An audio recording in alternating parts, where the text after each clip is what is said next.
Bonjour à toutes, bonjour à tous. Bienvenue pour notre webinaire mensuel. Bruno Bernstein et moi-même, Denis Baudouin, dans l'équipe Finaltis, sommes ravis de vous accueillir. On est aujourd'hui le jeudi 7 juillet 2022, il est un peu plus de 16h30 et nous allons, pour 45 minutes, tant qu'il nous est imparti, vous présenter ce que nous avons fait, ce que nous pensons des marchés aujourd'hui et ce que nous envisageons de faire dans les jours qui viennent et dans les semaines qui viennent. Alors, l'avertissement de rigueur, cette conférence est enregistrée, donc vous aurez tout le loisir de lire cet avertissement dans le détail dans la version enregistrée, mais on va passer tout de suite à ce transparent qui nous rappelle ce qu'on sait tous, mais les chiffres sont impressionnants, à savoir que notre premier semestre 2022 est historique, mais il est historique en termes de baisse, puisque la capitalisation boursière que vous voyez ici évoluer dans un sens assez désagréable, c'est 16 000 milliards de dollars de moins sur le MSCI World en 6 mois, puisqu'on passe de 70 000 milliards de dollars à 54 000 milliards de dollars. Alors, pour les plus riches d'entre nous, en l'occurrence les 4 personnes les plus riches au monde, les personnes privées les plus riches au monde, eh bien, ça représente pratiquement 55-56 milliards de dollars de fortune en moins pour Elon Musk, Jeff Bezos ou Bernard Arnault, et 23 milliards de dollars en moins pour le quatrième, Bill Gates. En termes de performance tout de suite, donc nos fonds investis en actions, nous avons 4 fonds investis en actions chez Finaltis. Certains sont de gestion discrétionnaire, Finaltis Titan, Finaltis Digital Leader, un fonds purement quantitatif, Finaltis Efficient Beta, et un fonds quantamental, Finaltis Gold, investissant sur les minières aurifères. Donc ces fonds, depuis le début de l'année étant investis en actions, ont souffert, puisque depuis le début de l'année, arrêtés à fin juin. Finaltis Titan perd un peu moins de 20%, Finaltis Efficient Beta perd un peu plus de 14%, Finaltis Digital Leader un peu plus de 32%, Finaltis Gold un peu plus de 15%. Le mois de juin a été difficile puisque Finaltis Titan perd près de 7%, Finaltis Efficient Beta presque 9%, Finaltis Digital Leader, spécialisé sur les valeurs de la digitalisation de l'économie, un peu plus de 7%, et Finaltis Gold a connu un mois très difficile, les minières aurifères et l'or ont connu un mois difficile, moins 15%. Les indices sont eux-mêmes très négatifs, puisqu'on a tous en tête que l'Eurostoxx perd une vingtaine de pourcents, le Standard & Poor's 500 un peu plus de 20% et le Nasdaq près de 20%, avec des mois de juin eux-mêmes très difficiles, entre 8,5% et 9% de baisse sur tous ces indices. Alors, depuis début juillet, c'est un peu mieux. Alors, les valeurs, le marché monte de façon instantanée aujourd'hui, mais les valeurs arrêtées à hier soir, le 6 juillet, Finaltis Titan, donc fonds flexible sur les actions mondiales de croissance résiliente, est en hausse de 1,7%, Finaltis Efficient Beta est en hausse de près de 1%. Je signale que ce fonds est le premier de nos fonds à être labellisé ESG. Il a été labellisé le 1er juillet de cette année. Et ce sont les prémices de labellisation de l'ensemble de nos fonds actions au cours des prochains trimestres. Et d'ailleurs, on profite pour féliciter toute l'équipe chez Finaltis spécialisée en investissement extra-financier, en prise en compte d'investissement avec des critères extra-financiers qui ont permis, après 18 mois de travail avec les équipes de Luxflag, cette labellisation. Donc, Finaltis Digital Leader, plus 4,6% sur le début de juillet, Finaltis Gold, moins 4%, donc, avec des indices qui sont un peu en ordre dispersé, l'Eurostoxx moins 1, le Standard & Poor's plus 1,6 et le Nasdaq plus 3. Alors, si on se compare, on compare juste le fonds Finaltis Titan, il est en sous-performance depuis le début de l'année par rapport à sa catégorie. Mais sur moyen et long terme, c'est un fonds qui surperforme en principe significativement. C'est un univers extrêmement compétitif puisque Cantalis en recense à fin juin pratiquement 1350 de ces fonds d'allocation flexible mondiale à base d'actions. Alors, comme de coutume chez Finaltis, on commence par les points de géopolitique d'attention. Il n'aurait pas été possible ce mois-ci d'éviter de parler de l'OTAN et de la Russie, puisque le 18 mai dernier, la Finlande et la Suède ont exprimé leur souhait de devenir membres de l'OTAN. C'est un changement très important, puisque c'était des pays qui étaient, en tout cas depuis 75 ans, attachés à une certaine neutralité. Alors, neutralité, pour ce qui concerne de la Finlande, de force, obtenue à l'issue de la guerre d'hiver contre l'URSS. qui, au passage, avait pris la Carélie. Et aujourd'hui, la Finlande, se souvenant que la Russie poutinienne est une héritière de l'URSS, eh bien, préfère rejoindre l'OTAN et, ce faisant, augmente largement, 1300 km de frontières de plus, augmente largement le contact entre les pays de l'OTAN et la Russie, puisque la Finlande a une très très longue frontière qu'on voit ici sur cette carte avec la Russie. Alors, il y a eu des exercices militaires dans la mer Baltique, qui devient quelque part une mer otanesque, entre guillemets. Immédiatement, les Russes ont fait la même chose, des exercices militaires, puisque je vous rappelle que dans le petite langue de mer qui s'enfonce dans le territoire russe, au fond, vous avez Saint-Pétersbourg. Ce n'est pas du tout anodin pour les Russes que la mer Baltique devienne une mer intérieure, entre guillemets, quasi intérieure, de l'OTAN. Et le 28 juin dernier, sommet de l'OTAN à Madrid, avec quelque chose qui est très important, c'est-à-dire un nouveau concept stratégique qui a été adopté moins de 3 ans après qu'un président d'un pays membre de l'OTAN, en l'occurrence le président français, Emmanuel Macron, ait déclaré que l'OTAN était en mort cérébrale. Eh bien, si elle est en mort cérébrale, elle a carrément été ressuscitée par les électrochocs poutiniens. Et ce changement de concept stratégique, quel est-il? Eh bien, une adaptation fondamentale de la posture de dissuasion et de défense de l'OTAN. Ça, en termes diplomatiques, ça veut dire qu'on a pris conscience que les Russes étaient dangereux, mais on va le voir, pas seulement les Russes, avec 3 tâches essentielles qui sont bien dans le mandat de l'OTAN depuis son origine. C'est de la défense. L'OTAN, ce n'est pas de l'attaque, c'est de la prévention, justement pour ne pas avoir à subir une attaque, et c'est renforcer la sécurité ensemble. Alors, les budgets dont on parle, ils sont absolument colossaux, c'est 1000 milliards de dollars, un peu plus même, de dépenses militaires globales pour l'ensemble des membres de l'OTAN. Sur ces 1000 milliards, il y en a plus de 800 milliards qui sont dépensés par les États-Unis. La France, je vous le rappelle, c'est 60 milliards annuellement en dollars le budget de la défense. Chaque année, c'est le 4e budget de la trentaine de pays qui constituent l'OTAN. L'objectif fixé par l'organisation atlantique, c'est que chaque pays dépense au moins 2% de son PIB. Seuls 9 sur les 30 sont à cet objectif. Les États-Unis sont bien au-delà, puisqu'ils dépensent 3,2% de leur PIB. Il y a un objectif, il n'y a pas de date fixée pour cet objectif, mais c'est de faire passer la force d'action de l'Alliance atlantique de 40 000 hommes, basés en Europe, à 300 000 hommes. On voit que les chiffres sont tout à fait significatifs. Et pourquoi cela? Bien sûr parce que la Russie, mais également parce que la Chine. Alors ça peut paraître étrange qu'une organisation de l'Atlantique Nord, c'est le nom de l'OTAN, considère que la Chine présente un danger pour elle, et en l'occurrence, c'est même au-delà de ça. Cette affirmation est directement tirée du point 13 de la conférence de Madrid. La Chine nuit à nos intérêts, notre sécurité et nos valeurs. La France l'a repris tout à fait officiellement dans ses communications. En l'occurrence, on considère que l'activisme chinois, et notamment l'activisme en matière d'espionnage, qui a fortement augmenté. Il y a eu des déclarations du patron du MI5 hier dans ce sens encore, qui disait que son activité au cours des 3 dernières années, qui vise à contre-espionner, pardonnez-moi l'expression, réagir aux actions des Chinois ont été multipliées par 3 au cours des 3 dernières années. Donc c'est extrêmement significatif. Et ce chiffre, s'il y en avait un à retenir, c'est ce 13. C'est en tout cas le multiple de la croissance des dépenses militaires chinoises depuis 2000. Ils dépensaient à peu près 22 milliards de dollars pour leur armée. Ils en dépensent près de 300 milliards. Ils en ont dépensé près de 300 milliards l'année dernière. Donc, on est effectivement face à une puissance très, très montante et très, on peut dire le mot, qui se prépare à être beaucoup plus agressive encore. Si on regarde un peu derrière nous, on vient dans le monde stricto sensu de la finance, on vous propose très rapidement un peu d'histoire. Merci Denis.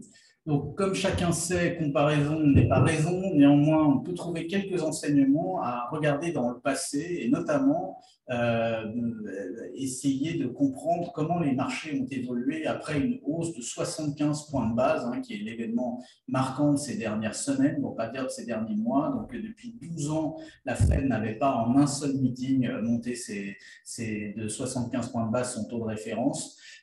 Et de manière assez contre-intuitive, on constate qu'à après ce type de hausse de taux, il y en a eu 12 depuis 1970, finalement, le marché action arrive à progresser dans les 12 mois qui suivent de 3% en moyenne.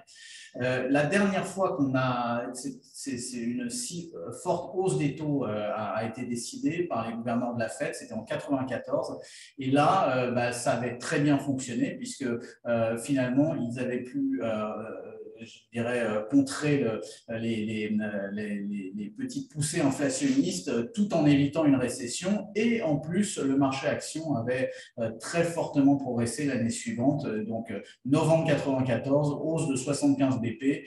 Novembre-décembre, le marché ne fait pas grand-chose et progresse ensuite de 37%. On parle bien sûr du S&P 500. Alors, il nous paraissait intéressant aussi de regarder justement, puisqu'on l'a tous compris, hein, on rentre dans une phase récessionniste cette année et peut-être l'année prochaine, comment le marché se comportait. Donc, intuitivement, là aussi, on pourrait dire que qui dit récession dit des marchés uniformément rouges, rouge sang même. En fait, c'est beaucoup plus compliqué que ça. Sur les 13 années de récession constatées, là on remonte très loin, hein, presque 70 ans en arrière. En fait, 7 fois sur 13, effectivement, le marché baisse. Mais le marché parvient aussi à progresser en phase de récession. Là où c'est beaucoup plus, je dirais, tranché, beaucoup plus clair, c'est l'année qui suit la récession. Donc on va dire que pour nous, ce sera probablement 2023 ou 2024. Les rendements de l'année suivante sont assez généreux. 10 fois sur 13, on a des très bonnes années boursières, là aussi vu au travers du prisme du S&P 500. Alors, autre angle de vue, combien de temps dure un marché baissier? Donc, on est dans un marché baissier, hein, vous l'avez tous compris, ça fait 6 mois que la vie est un peu compliquée sur les marchés financiers et bon, là, ça monte hein, ces 3 derniers jours, mais on a eu un S&P 500 qui, il y a encore quelques jours, affichait 22% de baisse. Alors, le marché baissier moyen du S&P 500, là, on remonte beaucoup plus loin, hein, puisqu'on remonte aux années 30, c'est 19 mois et moins 38% en moyenne. Alors, vu comme ça fait un peu peur. Hein, on se dit qu'on n'a pas mangé tout notre pain noir. Bon, la réalité, c'est que vous pouvez voir dans la colonne de gauche, en fait, ce qui est clair, c'est que la durée des marchés baissiers se raccourcit à mesure que le temps avance. On ne sait pas trop à quel paramètre, je dirais, quel paramètre explique ça? Peut-être la financiarisation du monde, peut-être l'action plus décisive des banques centrales depuis une quarantaine ou une cinquantaine d'années. En tout cas, vous pouvez voir que les marchés baissiers très très longs, c'est des choses qu'on a plutôt observées voilà, en 37, 46, 29. 2000, ça a été assez long avec l'explosion de la bulle des valeurs techno.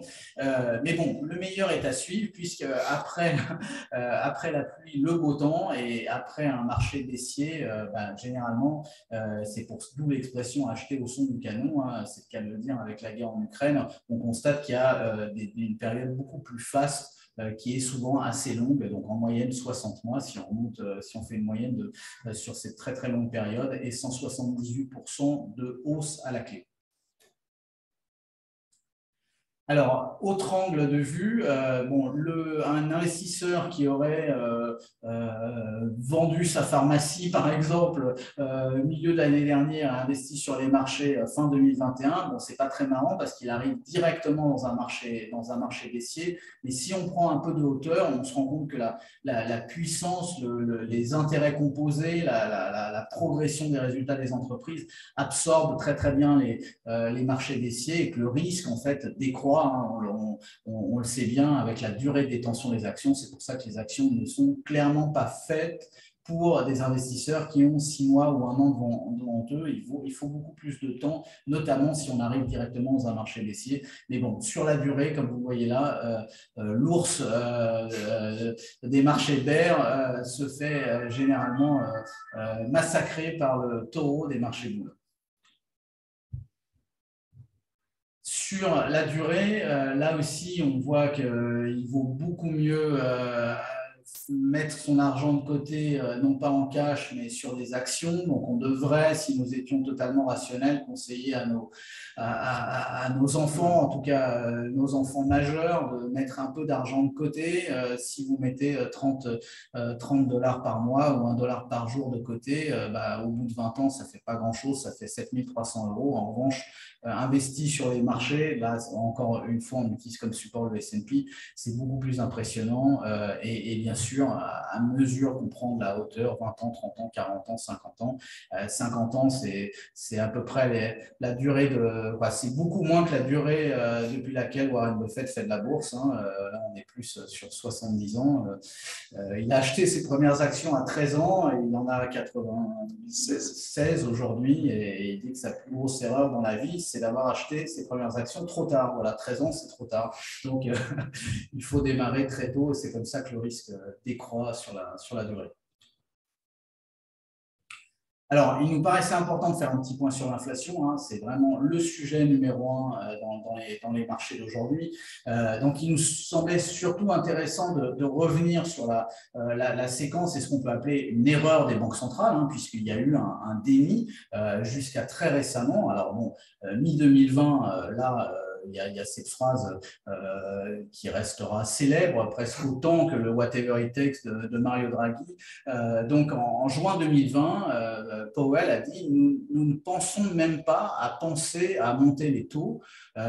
Quelques mois, l'inflation commençait à frétiller. Quelques mois plus tard, même beaucoup plus tard, presque un an plus tard, le ton n'avait pas vraiment changé. Donc, c'était le fameux mot temporaire. Oui, il y a de l'inflation, effectivement. On prend acte de cette inflation, mais elle sera temporaire et on mettait ça sur le dos du Covid. En juin 21,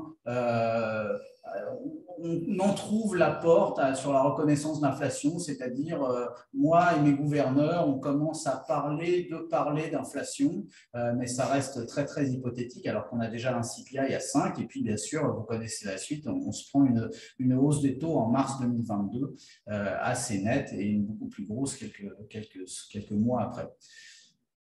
Donc, la vraie acceptation dans le cycle du deuil, on va dire, qu'ont fait les banquiers centraux et dans cette erreur, clairement, politique, et ça a été reconnu par Jérôme Powell, ils ont reconnu beaucoup trop tard la permanence de cette inflation. Au forum de la BCE, il y a quelques jours, là, ils ont été, Christine et Jérôme, très très clairs sur le fait que probablement, il fallait faire son deuil d'une inflation plus faible, en tout cas pour les mois à venir.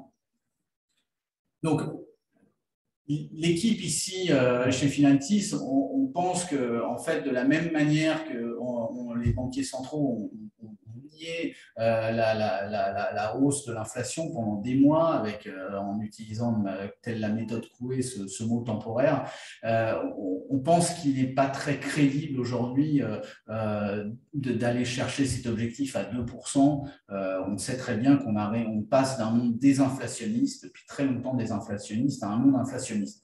Et on pense ça pour deux raisons très précises. Tout d'abord, c'est que ce facteur désinflationniste était lié en grande partie à un accès à un marché du travail de personnel formé, performant, qui s'appelait le marché chinois, où on avait un marché de travail très très abondant. Le problème, il faudrait s'en réjouir, notamment pour le peuple chinois. Le PIB par habitant a multiplié par 20. Aujourd'hui, on est dans un pays très développé qui diplôme 9 millions d'étudiants par an, 10 fois plus qu'en 97. Et bien sûr, sans grande surprise, le salaire augmente beaucoup et il a multiplié par 3, quasiment par 3, rien que sur les 10 années dernières.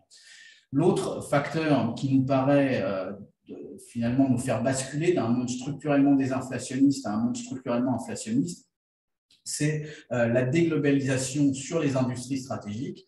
On s'est rendu compte pendant la période du Covid qu'on n'était plus capable de fabriquer un cachette Doliprane en Europe. C'est quand même un petit peu contrariant et et tout le monde en a bien pris conscience. Les Américains ne savent pas fabriquer en grande quantité des puces sur leur territoire, une dépendance par rapport à Taïwan. Bon, Taïwan, vous imaginez les enjeux, hein, avec Oncle Xi qui veut faire à peu près la même chose qu'avec Hong Kong.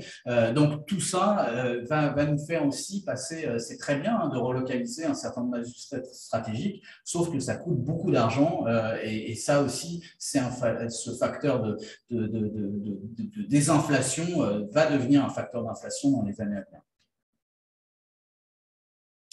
Alors, il nous paraissait aussi important de faire un point sur les valorisations par rapport à ce que vous avez donné au départ, donc 16 000 milliards de dollars de capitalisation boursière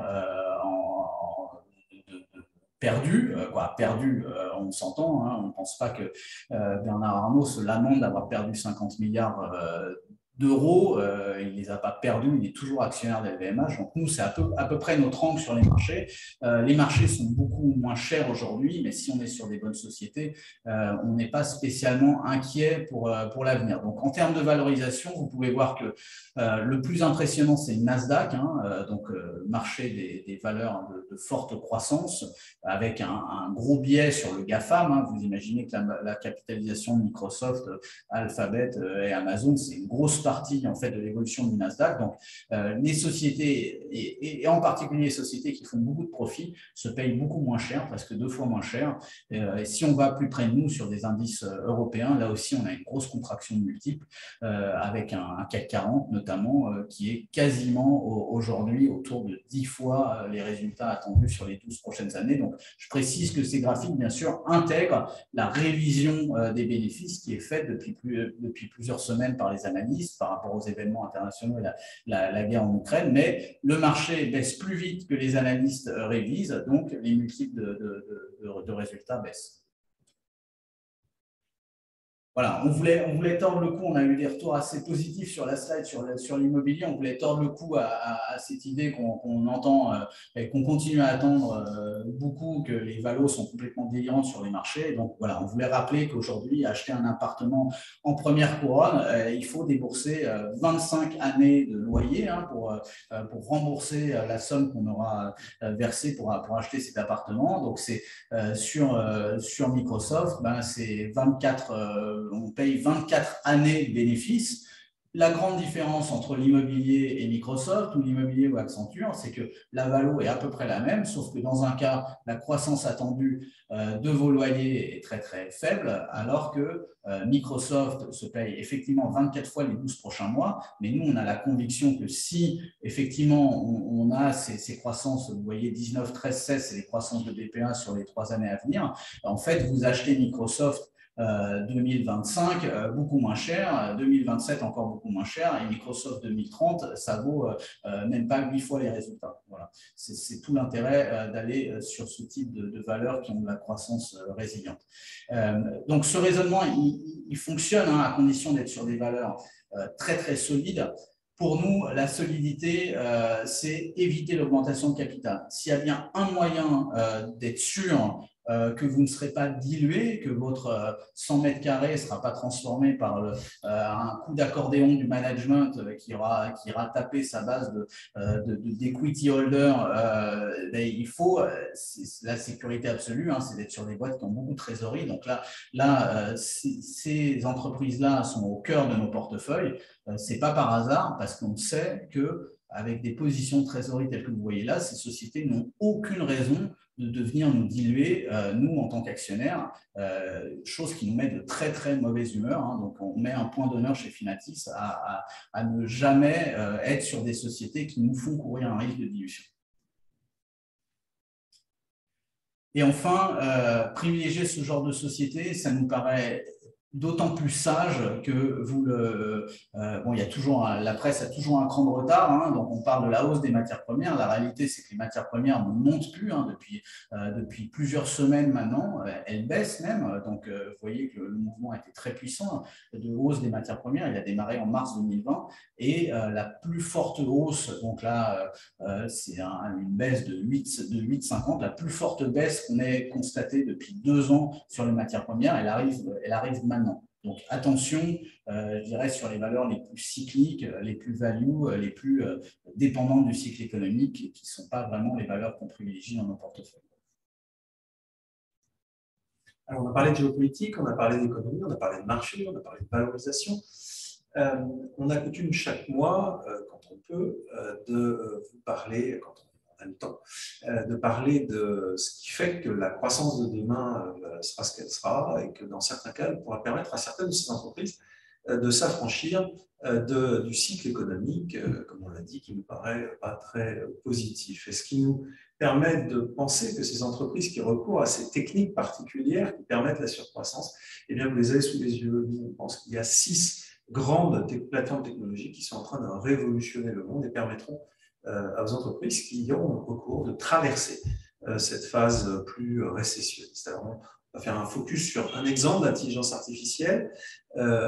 Cette fois-ci, ce mois-ci, on va vous parler de DALL-E 2. Il y a eu un DALL-E 1 et vous pouvez l'utiliser. D'ailleurs, il est en accès libre. La première version de ce DALL-E est accessible sur Internet. Ça vous permet de fabriquer des images ou de modifier des images. Alors là, c'est un exemple de modification d'images que ce logiciel qui a été développé par ce qui était une association à but non lucratif qui s'appelle OpenAI et qui est en train de devenir une société à but lucratif que Elon Musk reprend et en l'occurrence adapte à ce qu'il perçoit de ses besoins et du futur. Eh bien, la version 2, qui n'est pas accessible à tout le monde encore, vous permet à partir de n'importe quelle photo d'imaginer des variantes. Alors là, c'est la très célèbre jeune fille à la perle, dont on vous a pris 3 variantes proposées. Ici, 3 variantes fort différentes. C'est cette intelligence artificielle qui, par son capacité d'apprentissage qu'elle a accumulée, l'intelligence artificielle repose sur de l'apprentissage profond, vous génère ces nouvelles images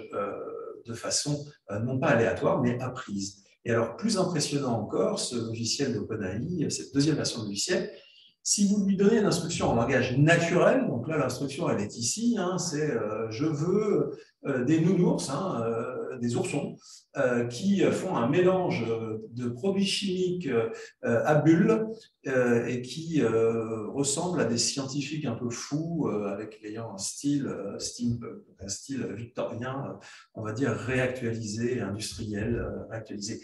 Et instantanément, ce logiciel vous crée cette photo-là. Voilà. Donc, ce qui aurait pris évidemment beaucoup de temps à n'importe quel créatif, à n'importe quelle intelligence humaine, entre guillemets, à transposer, bien, cette intelligence artificielle se transforme son langage naturel en une image qui est celle-ci. Et on trouve ça assez bluffant. Et ce qui est encore plus bluffant, c'est que vous le reconnaissez, c'est Tom Cruise, sauf que ce n'est pas Tom Cruise en fait. C'est un clone de Tom Cruise. Alors je vous invite à aller le voir sur Internet, c'est assez drôle, il dit absolument n'importe quoi. Là, on vous a coupé le son parce que voilà. Mais donc cette image, vous avez l'impression que Tom Cruise fait du golf, c'est un deepfake absolu. Et c'est d'ores et déjà possible de façon assez simple, même si l'accès est encore relativement limité à ces plateformes pour le moment, de fabriquer ce type de vidéo totalement fausse. Alors les leaders en la matière, on a parlé d'DALL-E 2, d'OpenAI, qui fonctionne très très bien, c'est d'open source, et ça sera assez rapidement accessible à tout le monde. Et il y a Imagen qui est donc d'Alphabet, la maison mère de Google, qui a une bien meilleure résolution, un photoréalisme incroyable, et qui utilise un nombre de paramètres d'entraînement. C'est essentiel le nombre de paramètres d'entraînement d'utiliser, puisque c'est comme ça que cette intelligence artificielle apprend, qui est bien supérieure aux autres. Alors, accès limité à ces plateformes pour le moment, mais donc pas difficile de prédire que ce type d'outil va permettre des utilisations très positives et puis des utilisations évidemment un peu moins positives. Alors, on va passer maintenant, si vous le voulez bien, au fonds à proprement parler, ce que nous avons fait, ce que nous faisons dans les fonds aujourd'hui. On va parler des 3 fonds discrétionnaires ou fondamentaux, donc Finatis Titan d'abord, Finatis Titan Leader ensuite, et Finatis God enfin. Finatis Titan, notre fonds flexible investissant sur la croissance résiliente des entreprises Titan dans le monde. Qu'avons-nous fait, Bruno, le mois passé? Alors, nous avons légèrement augmenté l'exposition aux actions, donc on est à 89% d'exposition. C'est notre style, on va dire, quand on trouve des très belles sociétés à des très bons prix, ce qui est le cas aujourd'hui, on achète sans trop d'arrière-pensée ces titres, puisque l'enjeu pour nous, bien sûr, le fonds a baissé, comme les marchés, l'enjeu pour nous, c'est bien sûr d'assurer assurer une remontée des valorisations du fonds pour nos clients. Et ça se fait au prix d'un certain engagement et on n'est pas payé pour avoir peur. Il faut qu'on achète à partir du moment où une société nous apporte beaucoup de garanties en termes de visibilité de résultats, une valorisation correcte, on achète sans arrière-pensée. Alors, on voulait faire un point quand même sur la volatilité. La volatilité est très basse, hein, donc toutes les stratégies à base de protection, d'assurance de portefeuille ne fonctionnent pas, hein, c'est très clair cette année, puisque en fait, il y a une telle dispersion entre les titres, entre les pétrolières qui montaient beaucoup, les valeurs digitales qui baissaient beaucoup. En fait, le marché n'arrivait pas à exprimer beaucoup de volatilité. Alors, on le voit sur la volatilité en tant que telle, puisque la volatilité du S&P est autour de 25, c'est assez contre-intuitif là aussi pour la pire année la pire semestre du S&P 500 depuis 1970, depuis 52 ans, on n'a même pas de volatilité. Et la volatilité de la volatilité, ça les gens regardent un peu moins, mais c'est un indice, hein, on peut même, je dirais, acheter et vendre cet indice, c'est le VVIX, et vous voyez que la volatilité de la volatilité est un plus bas de 4 ans. Alors, sur le fond, nous avons initié une ligne sur Stryker. Stryker, c'est une vieille connaissance du fonds. C'est un magnifique dossier américain, un géant d'équipement médical et qui est toujours, vu les qualités intrinsèques de la société, toujours cher. Et en ce moment, Stryker est, selon notre analyse, à un prix plutôt très attractif. On a initié également une ligne sur Pernod Ricard, que vous connaissez tous. Sur Geberit, un géant suisse particulièrement bien géré, une boîte qui a une trésorerie positive, une boîte qui est très dépendante du bâtiment. Vous savez qu'il y a pas mal de plans de relance dans le bâtiment, puisque ça a démarré en Italie notamment. Geberit a une capacité à faire passer les hausses de prix à ses clients. La chasse d'eau discount, ça n'intéresse personne. Pour qu'elle tombe en panne, on n'en veut pas. Comme l'ascenseur discount ou le moteur d'avion discount, ça n'existe pas. Donc, on veut de la qualité. Tout le monde, même dans les logements sociaux en Chine, il y a des ascenseurs Schindler et des équipements Geberit. Et on pense que pour une boîte qui a perdu quasiment 50% sur ses plus hauts, on commence à rentrer dans des niveaux qui méritent d'être regardés. Un focus sur 3 sociétés sur lesquelles on s'est renforcé. Magnifique entreprise, je dirais, un peu au firmament de nos titans, Berkshire Hathaway, Walmart et Air Liquide. Ces 3 titres ont énormément perdu le terrain. Ils ont très bien résisté au début de l'année. Et sur le dernier mois et demi, 2 mois, Berkshire Hathaway et Walmart ont perdu un quart de leur valeur. C'est monumental. Et Air Liquide a perdu 1/5 de sa valeur. Voilà. On croise rarement chez Finaltis des investisseurs mécontents ou qui nous disent du mal de ces 3 valeurs. On les comprend parce que sur la durée, je dirais des investisseurs structurellement investis sur ces noms-là s'en tirent très très bien. Aujourd'hui, il y a peut-être une occasion de prendre position sur ces titres-là. Alors, pour financer tous ces mouvements de notre axe acheteur, on a vendu Heineken, Mastercard qui avait bien résisté, qui ont joué leur rôle. On a vendu Air Product aussi, on avait une grosse position en Air Product et pas d'Air Liquide. Donc, vous voyez que maintenant, on allège Air Product, on renforce Air Liquide parce que en fait, le différentiel de performance c'est fermé et donc c'est l'occasion d'aller basculer notre position. On a pris des profits aussi sur Inditex qui a annoncé des résultats de très bonnes factures. Voilà, alors Titan, c'est un mix, comme le disait Denis, de valeurs résilientes, à forte visibilité, avec des grosses barrières à l'entrée et de l'innovation. Donc, il y a de l'industrie traditionnelle, il y a de l'industrie très, très innovante. Et vous voyez, dans le top 10, on a un bel équilibre entre ces différentes thématiques. On a même une mine d'or et une banque. C'est très, très rare qu'on ait une banque et surtout une banque européenne. On travaille très peu les banques européennes, uniquement BNP et ING parce que c'est les 2 noms qui nous paraissent les plus sûrs en Europe. Mais aujourd'hui, il y a de la valeur sur ce nom systémique selon nous. Voilà. Et en termes de contribution, ça varie beaucoup. Les pires performeurs d'un mois deviennent les meilleurs du mois suivant. Donc voilà, il faut prendre un peu de hauteur sur ces axes. axes. Et l'axe principal du fonds aujourd'hui, c'est le digital, à un moment où l'économie ralentit. Donc, la résilience de chiffre d'affaires nous paraît être un très, très bon axe. À présent, après Titan, Finaltis Digital Leader, donc un fonds toujours investi, totalement investi, sur un axe très clair. Nous, on considère multi-thématique parce que la digitalisation de l'économie, c'est très large. Il y a 12 sous-thèmes dans la digitalisation de l'économie que nous identifions et que nous travaillons. Mais bon, que ce sont les valeurs, entre les leaders de la digitalisation de l'économie, donc avec des business models avérés et prouvés par du cash flow positif. Ce sont exclusivement des entreprises rentables dont nous achetons les actions. Une performance en juin négative qui se redresse très significativement depuis début juillet. Alors, qu'avons-nous fait dans Finaltis Digital Leader en juin?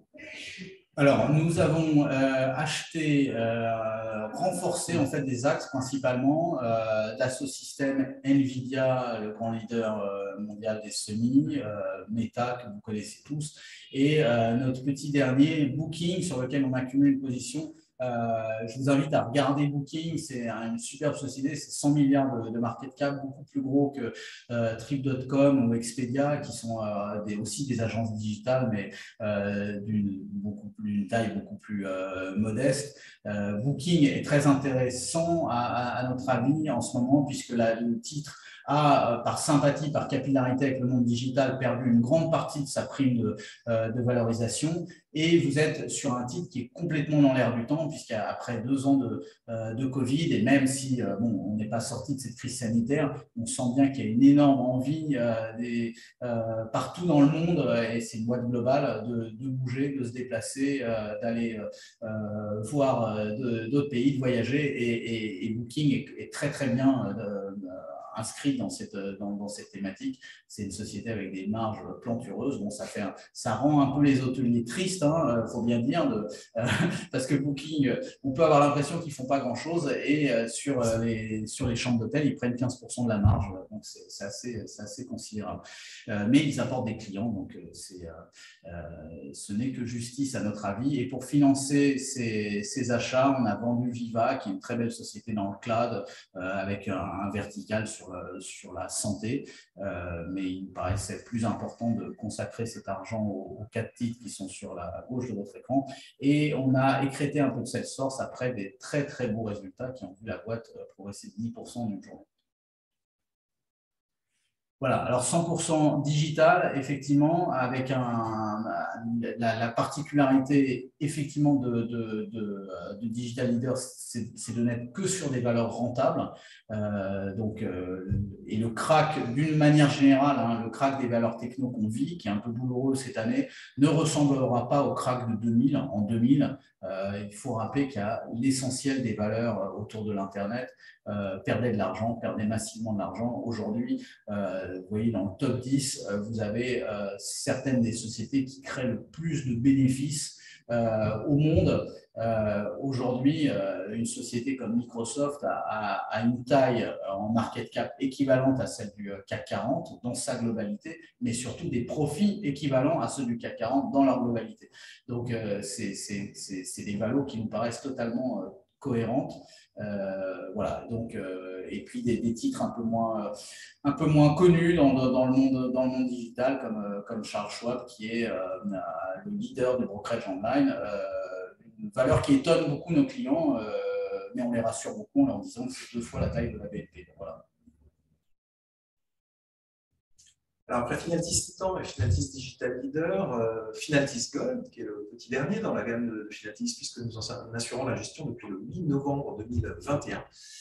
C'est une gestion un peu particulière, puisqu'elle synthétise les savoir-faire, les 2 grands savoir-faire que nous avons chez Finaltis, gestion quantitative d'une part, exprimée purement dans un fonds comme Finaltis Efficient Beta Euro, par exemple, et la gestion discrétionnaire dont on vient de parler avec Finaltis Titan et Finaltis Digital Leader. Donc, ce fonds est géré de façon quantamentale. Donc, on prend des données fondamentales, on les analyse et on a une façon de trier ces données, ces informations de façon massive et rigueur quantitative. Alors, ce fonds a souffert, comme tous les fonds de valeur minière aurifère, en juin.